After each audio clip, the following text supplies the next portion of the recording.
Psalms chapter 149. Hallelujah! Sing to the Lord a new song, His praise in the assembly of the faithful. Let Israel celebrate its Maker. Let the children of Zion rejoice in their King. Let them praise His name with dancing and make music to Him with tambourine and lyre. For the Lord takes pleasure in His people. He adorns the humble with salvation. Let the faithful celebrate in triumphal glory.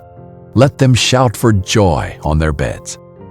Let the exaltation of God be in their mouths and a double-edged sword in their hands, inflicting vengeance on the nations and punishment on the peoples, binding their kings with chains and their dignitaries with iron shackles, carrying out the judgment decreed against them.